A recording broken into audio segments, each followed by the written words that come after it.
সব জায়গায় ভদ্রতা দেখাতে নেই, প্রয়োজনে কিছু কিছু জায়গায় অভদ্র হওয়াটা ভালো।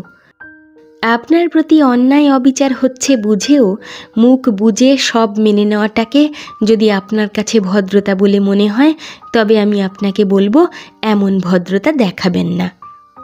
জ্বলে উঠুন সো কল্ড ভদ্রতার প্রতিবাদে, সোচ্চার হন নিজের ব্যক্তিত্ব ও আত্মসম্মান রক্ষায়।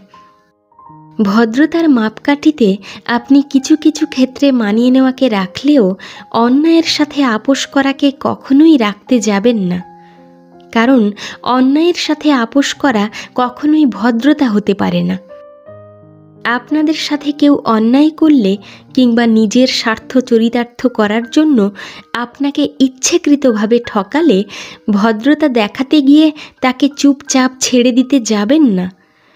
আপনার এই সাইলেন্ট ভদ্রতাকে সে আপনার দুর্বলতা বলে বিশ্বাস করে নিয়ে দৃঢ় আত্মবিশ্বাসী হয়ে উঠবে এবং বারবার আপনার সাথে অন্যায় অবিচার করতে দুবারও ভাববে না। জীবনে চলার পথে মিশুক হওয়ার প্রয়োজন আছে, তবে এতটাও মিশুক হতে যাবেন না যেখানে ব্যক্তিত্ব বিসর্জন দিয়ে অন্যের মন জুগিয়ে চলতে হয়। এটাকে মিশুক হওয়া বলে না, বলে হ্যাংলামো, বলে দাসত্ব, বলে ব্যক্তিত্বহীনতা। মনে রাখবেন, ব্যক্তিত্বহীন মানুষকে মানুষ মানুষই ভাবে না। তাই তো কথার আঘাতে খুন করতে কেউ দুবারও ভাবে না। কথার আঘাতের কোনো প্রমাণ থাকে না, চাইলেও ক্ষতগুলো কাউকে দেখানো যায় না।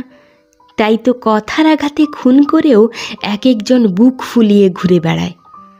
দণ্ডনীয় অপরাধ নয় বলে এদের শাস্তিও হয় না। মনোবিজ্ঞান বিশেষজ্ঞদের দৃষ্টি আকর্ষণ করে বলতে চাই, মনে মনে খুন হয়ে যাওয়া মানুষগুলোর প্রতি আপনাদের আরও একটু সহৃদয়বান হওয়া উচিত। এই মানুষগুলোর প্রকাশ করতে না পারা কষ্টের দিকগুলোর দিকে তাকিয়ে হলেও আপনারা আইন প্রণেতাদের মাধ্যমে কথার আঘাতকে দণ্ডনীয় অপরাধ হিসাবে আখ্যায়িত করে আইন পাশ করানোর জোর দাবি জানান। আর আইন প্রণেতারা দ্রুত এমন একটি আইন পাশ করুন যেখানে কথার আঘাত করার আগে মানুষ দুবার ভাববে এবং দ্রুত এদের যথাযথ শাস্তি দেওয়া হবে।